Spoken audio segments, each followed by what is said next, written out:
have very good plans, I think, for the world. But there is some fundamental things that Africa don't have today that unfortunately we're racing to catch up with you. Leapfrogging is good, but there's some steps you cannot leapfrog. You have to go through them. For example, we didn't have home telephones in many of the African homes because we went straight up to cell phones. Today, the United States, Asia, and recently the United Emirates were able to build their fundamental infrastructures. And before all of that, you got to be able to feed your people. You got to be able to educate your people. You got to be able to go to the hospital when you're sick and find a doctor there. In many of our cities in Africa, if you go, including my home city, Dakar, if you're sick, you go to a hospital. If you don't have money, you're dead. This is serious. I just come from because my aunt was sick. That's right. In 3 weeks, I had to pay $12,000. When majority of Africans, Senegalese, are making $70 to $80 a year. We have a huge population of young people, 400 million young people in the continent under 30 years old today. No jobs, no training, no future whatsoever. Last year we lost more than 3,000 young people dying on the ocean, trying to go to chase a dream that doesn't exist in Europe. Mm-hmm. Are you following what I'm trying to say here? Our education system is crumbling. Until today, in 2017, majority of young Africans, if you leave the rural areas, are living under the tree to study a day in schools under the tree. So how can we skip those fundamental things? We don't have a good education system. We don't have a good healthcare system. We cannot feed ourselves. But then we want to build the grass-tails, buildings and highways and trains and talking about the SDGs and then how we can do free trades with the US and Europe. You got to take care of it's like a building without a foundation. It doesn't stand. This is where my concerns are, how we can make sure we have a strong foundation first, because we're like 50 years behind. But we cannot skip that foundation and start building floors when we don't have a foundation. And all of these things, from energy to education to agriculture, those are the 3 points I believe we need to focus on before we talk about anything. And agriculture is tied into health, because what you eat is who you become. We used to eat veal in Africa. That's why I'm into agriculture, training young people to go back in the land to feed our people. Because now we're buying food from Europe, and all this food is refrigerated. When they come, they're selling it to us, and most of the people in Africa are getting sick today with cancer, all kinds of stuff we didn't have. But all of these things, it cannot be done without leadership. It brings me to the next point. And you touch on it. If you don't have leadership, you cannot implement the change we need in the continent. In Africa, the richest people in my continent are politicians. The biggest and most beautiful homes in Africa are owned by politicians. If you want to be wealthy, you become a politician. They're the one traveling across the world. They're the one that control the country. And I think until we talk about the issue also of leadership, where we have leaders who lead in the intention to serve their countries, who can make the country dream and get them to work, and not wait for anybody, to come and change this country. I have not seen any country in the world that the World Bank has changed, or the United Nations. I don't see it. Maybe my friend ambassador from the UN can tell me. I have not seen any country in the world that those world international organizations have come and changed it for them. But I've seen some countries that it was changed by the children of those countries. Israel had the same issues that we had. They had genocide. They don't have the natural resources we had. How come Israel in less than 50 years, 60 years, is where they are today. It's hard work. You believe in yourself, you use the human capacity, and you work. But we, depending on you, Europe and you, the United States, to come and change Africa, and I know you ain't going to do it. Because even if you give me a speech, you make me believe that, yeah, we're coming to help you change Africa. I know you're coming for your pocket. It's normal. It's business. It's okay. I want you to come for your pocket. But I'm just warning you here that when you come under our new leadership, under this new generation, you will come like you come into America. I don't see any foreign leader coming to the U.S., breaking the laws, trying to do business. You end up in jail. I see businesses that come to Africa don't even respect their corporate social responsibilities. They're coming in with cash, buying politicians. You do it in America, you end up in prison. But those to be able to implement those policies, you need leadership. And this is where I'm working on, to train young people to the education and training through my foundation, for them to understand our responsibility and what we're carrying on, the legacy of the great Nkrumah and Nelson Mandela. If it wasn't for leadership, I don't think Nelson Mandela will challenge the status quo of those dark nights in South Africa. But I knew he knew that he had to lead, even if it means to sacrifice. Those pioneers that was coming in America with no lights, no nothing at those times, taking the waters from Europe. When it was hard in Ireland, there was nothing going on in Europe. They looked to come here and find new land with nothing. In less than 200 years, they built it. But let me tell you this to close, though. In my land, we have 30% of the world's natural resources. More than anybody in the world.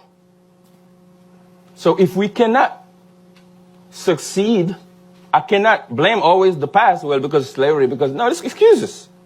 I mean, come on. We've got to change it, period.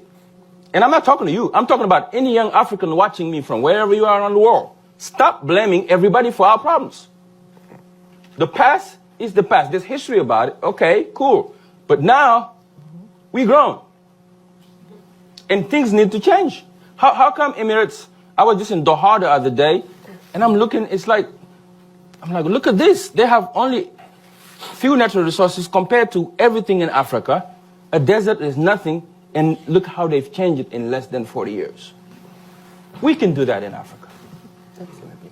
We can do it. I think you've sparked a lot. Actually, Flory, I think 100 million Africans live in the dark today. Half of the continent is the biggest in the world.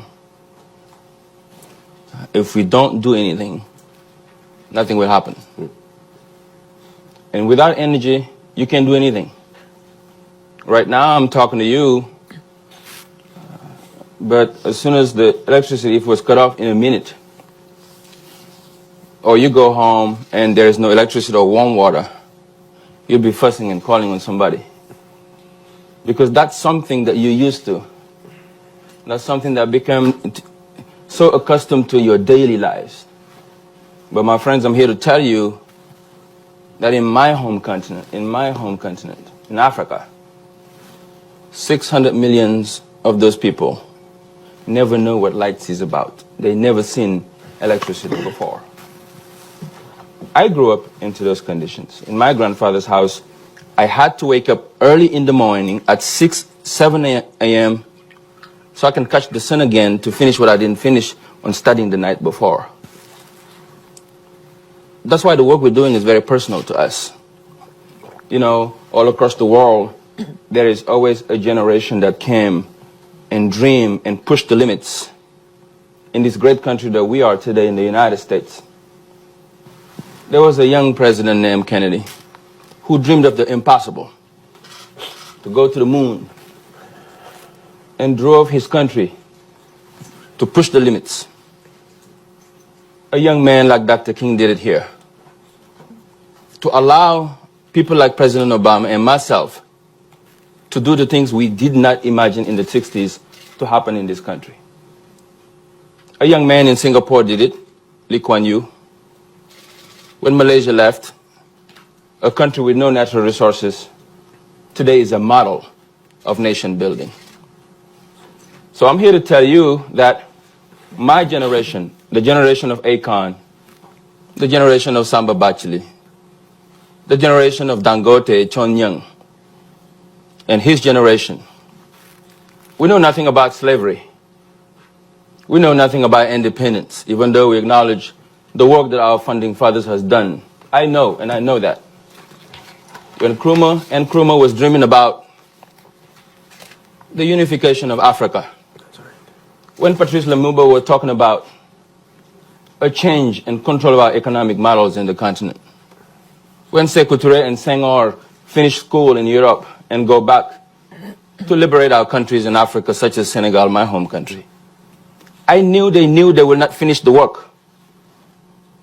And I knew they knew the sacrifices they were making were not for them. It was for another generation to come. It was for their children and their grandchildren. Their grandchildren is here. I'm here. We're here. And I'm here to tell you that this generation will transform the continent. We know the challenges. We've traveled the world. We've seen it. We've traveled the world. We understood the world. We've traveled the world. We know how nations are built. And we are looking for partners like you who will come to our continent in a win-win situation. But a new leadership, a new wave of change is flooding on the skies of the continent. And it will become the best of the best, and nothing but the best. This is why Akon and I are sacrificing to make sure we bring energy in the continent.